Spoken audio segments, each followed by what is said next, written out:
अस्सलाम वालेकुम। मैं अपना नाम तो नहीं बता सकता, मगर एक चीज़ आपसे कह रहा हूँ कि हिंदूज़ में एक कॉन्सेप्ट है त्रिकाल दर्शी। तो बोला जाता है कि कुछ ऋषि मुनीस जो थे वो त्रिकाल दर्शी थे, पर एक्चुअली पहले ये कॉन्सेप्ट अल्लाह ताला के लिए था, भगवान ईश्वर परमेश्वर के लिए था कि त्रिकाल दर्शी सिर्फ अल्लाह है। मगर मुझे ये महसूस होता है कि भाई साहब, आप मुसलमान है कि गैर मुस्लिम है? गैर मुस्लिम। हिंदू है आप? हाँ। जी हाँ, बोलिए भाई।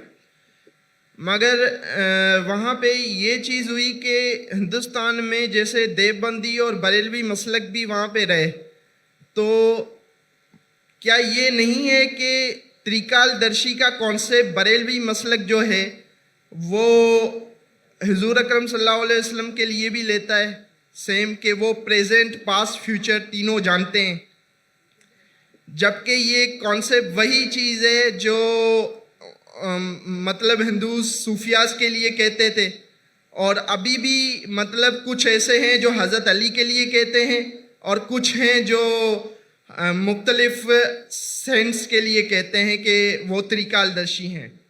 भाई साहब, ये तलीकार दर्शी जो आप कह रहे हैं, कौन से हिंदू किताब में इसका जिक्र है? वेद में है? हवाला देंगे आप मुझे जरा? वेद में है क्या, उपनिषद में है क्या, भगवत गीता में है क्या, महाभारत में? ये तरीकाल दर्शी है किधर? आपको पता है किधर है? नहीं, तो मैं ये जानता हूँ। भाई साहब, हाँ। अगर कुछ आप, मैं हिंदुइज्म का स्टूडेंट हूं, मैं हिंदुइज्म पढ़ चुका हूं। जो वेद में लिखा है उसे कहते हैं अवतार। ये तरीकादर्शी लेके आप बोलते बरेलवी बोलते, किधर से आप लेके आ रहे? वो बरेलवी आप किधर से, ये कौन सी किताब में लेके, हिंदू की कौन सी किताब में लिखा है ये? क्या आप अपने जहन से बोल रहे? मैं अपने जहन से बोल रहा हूँ। तो मुझे आपके जहन से लेना देना है नहीं। मुझे यहाँ हिंदुइज्म के बारे में आप किताब का हवाला दो। नहीं मतलब सुनिए मेरी बात। अगर आप तो हिंदुइज्म मत बोलो, बोलो मेरे मैं जहन से बोल रहा हूँ। आप जब हिंदुइज्म का हवाला देते हैं तो मुझे सबूत चाहिए। अगर मैं इस्लाम के बारे में कहूंगा तो मैं सबूत पेश करूंगा। कुरान का हवाला सूरा नंबर ये, आयत नंबर ये। हदीस पेश करूंगा तो कहूंगा कौन सी हदीस में। आप अपने दिमाग से बात कर रहे हो सकता है कोई, सुनिए मेरी, हो सकता है कोई हिंदू किताब में आपने पढ़ा होगा जिसकी वैल्यू नहीं होगी। मेरे लिए हिंदू किताब में सबसे ऊंची किताब है वेद। क्या वेद में लिखा है? वेद में नहीं लिखा। उपनिषद में लिखा है? नहीं लिखा।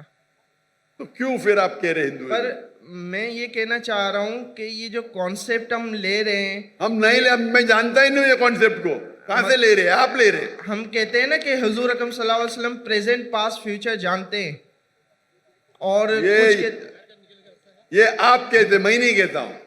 मोहम्मद सल्लल्लाहु अलैहि वसल्लम दुनिया के सबसे बेहतरीन इंसान है, सबसे बेहतरीन। उन्हें इल्म गैब उतना ही था जितना अल्लाह ताला ने कहा। वो कई पास्ट प्रेजेंट फ्यूचर जानते, लेकिन सारे नहीं। उनके पास इल्म था जितना अल्लाह ताला ने उन्हें कहा, उनके पास उतना ही इल्म गैब था। ये आप तरीकादर्शी कहां से लेके आ रहे? ये मोहम्मद सल्लल्लाहु अलैहि वसल्लम के बारे में कहां से लेके आ रहे? मुझे कोई पता नहीं। आप समझ रहे ना? मैं असल में दोनों को कंपेयर कर रहा था कि वो प्लीज आप पहला हवाला देंगे फिर कंपेयर कीजिए। आप हवाला नहीं देंगे, ऐसी बात करे, लोग को सिर्फ आप घुमा रहे। आप समझे ना? चेहरे पे कपड़ा बांध लिए, नाम ने बोल रहे नो प्रॉब्लम। इतने हिंदू कला है, इतने सवाल पूछे कल, आप चेहरे पे कपड़ा डाल के रखे।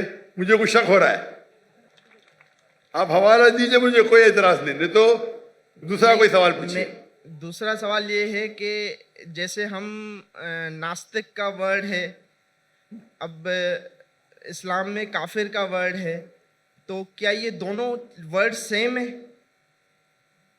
भाई साहब ने पूछा कि नास्तिक का मानी और काफिर का मानी सेम है?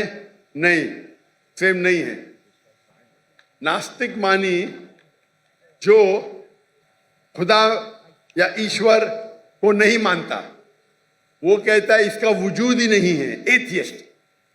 नास्तिक माने एथियस्ट, मतलब वो कहता है खुदा का वजूद ही नहीं है। काफिर के मानी वो है जो कुफ्र करता है, छुपाता है। काफिर आता है अरबी वर्ड कुफ्र से, मतलब छुपाना। और इस्लामिक टर्मिनोलॉजी में काफिर उसे कहते हैं जो इस्लाम के हक को झुटलाता है।